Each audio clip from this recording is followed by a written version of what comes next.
Welcome to the recorded version of our family greatness talk shared earlier to the Wedas family.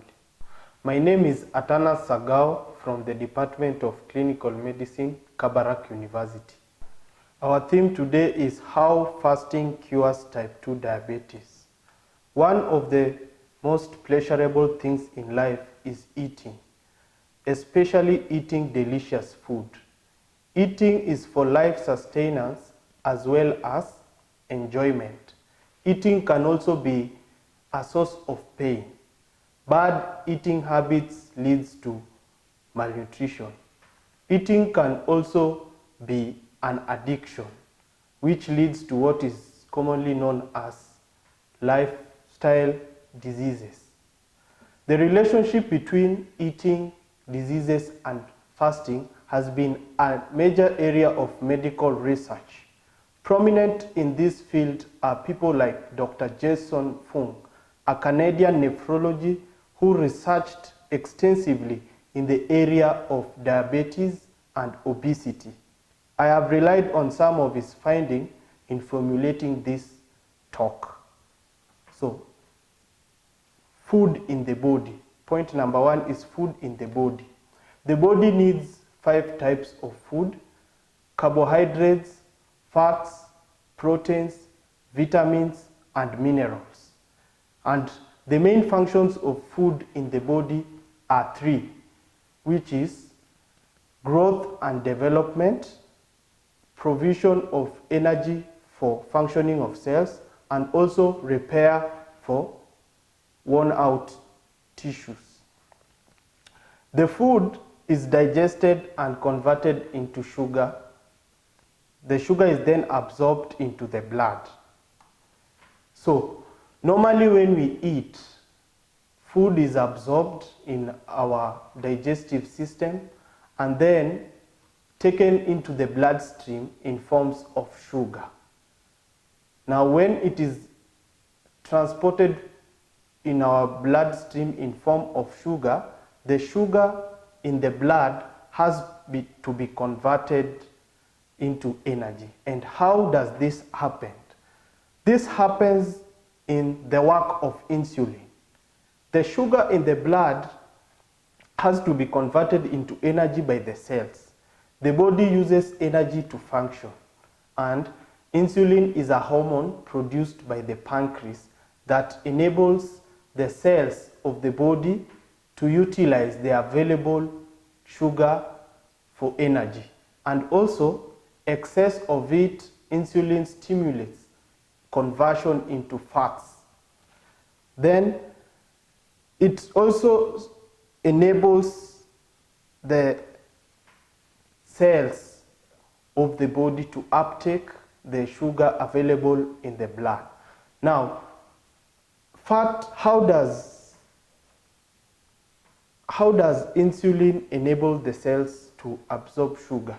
Normally, our body requires sugar to produce energy, and insulin, being a hormone that enables this to happen, transfers the sugar from our blood to the cells. Therefore, the cells can utilize it for energy, and excesses of these sugars are then also converted into fats and stored into adipose tissues. Now, these fats can accumulate when you consume excess food, and they can accumulate and line up the organs. And how does this occur? This leads to body malfunction.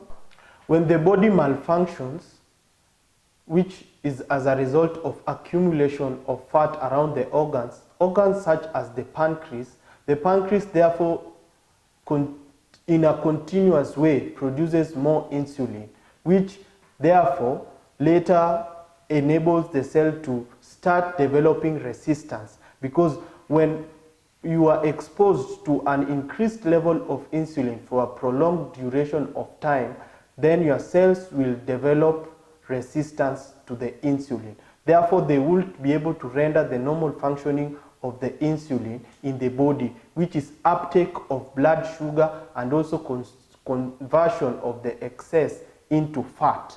This is now the advent of type 2 diabetes. And how do we know that we are having type 2 diabetes? One, the rise of type 2 diabetes. Diabetes is a chronic disease that occurs either when the pancreas is not able to produce enough insulin or when the insulin cannot be effectively utilized by the body. It falls into two main categories. When the pancreas cannot produce enough insulin, it is called type 1 diabetes. When the body cannot utilize the available insulin produced by the pancreas, it's called type 2 diabetes. And breaking the chain. As we have discussed earlier, the chain moves from eating, and after we eat, the food is absorbed in the body in forms of sugars, and these sugars, therefore, hormone insulin is produced, and these sugars are able to be taken in by the cells for energy, and excess of these sugars is converted into fat for storage in the adipose tissue. Excess eating leads to excess fat accumulation in the body. And how do we break this chain? The chain is broken by reducing the workload on the pancreas. When the fat accumulates in our organs, it tends to enable them or to make them malfunction. Therefore, the pancreas, being a major organ for insulin production, is able to produce insulin at a high levels that renders the cells resistant with a long duration of time. This reduction of workload can be done by fasting. So, what is fasting? Fasting is the deliberate, voluntary, and purposeful refrainment from eating food for a period of time. It can take either the two forms, whereby we have intermittent fasting and selective fasting. Fasting is a common practice in major religion, the Christian, the Hindus, and the Muslims. It is also recommended in the medical field and also in the world of science, usually in the form of dieting, balanced diet, and controlled eating. How do we fast? There are three main ways we can fast. We can have calorie restriction fast, which is the most basic type of fasting known to all. Then macronutrient restriction fasts, which are certain macronutrients. Macronutrients are like proteins and carbohydrates and fats. And in macronutrient restriction fast, you tend to restrict yourself to a specific, let's say carbohydrates. If you want to restrict carbohydrates, you consume meals that do not contain carbohydrates. Then we have also total fasts, whereby total refrainment from food for durations of time. So what are the health benefits of fasting? There are four main health benefits of fasting. We have one, mental acuity. Research and empirical evidence has proven that a fasting state can improve our cognitive function. And also, another benefit of fasting is build and maintain a healthy gut. Removing food for a period of time gives the gut a break from digesting and assimilating nutrients and can benefit the microbiome that is usually available in the gut. Another benefit is lower stress load and inflammation. When we fast, we reduce the level of oxidative stress, and by reducing the level of oxidative stress, we are able to lower insulin resistance. Fasting also reduces excess body fats, as when we fast, the body goes into the body stores and burns the available fat into energy. How fasting cures type 2 diabetes? Fasting stops the flow of excess food that leads to accumulation of fats in the organs. Now, accumulation of fats in organs such as pancreas leads to spikes in the level of insulin in the blood. When there are continuous spikes in the level of insulin in the blood in a prolonged duration of time, it leads to the cells of the body developing insulin resistance.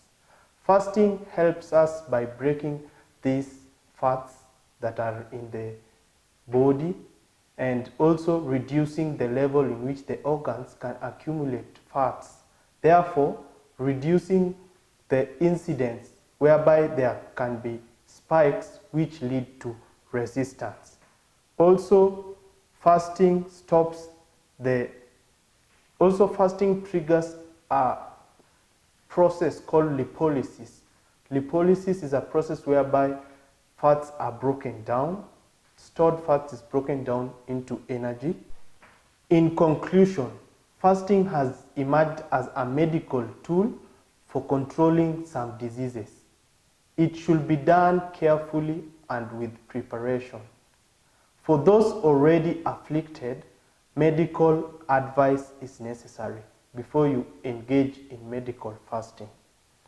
Obesity must be eliminated at all costs, even among those who are healthy. Thank you.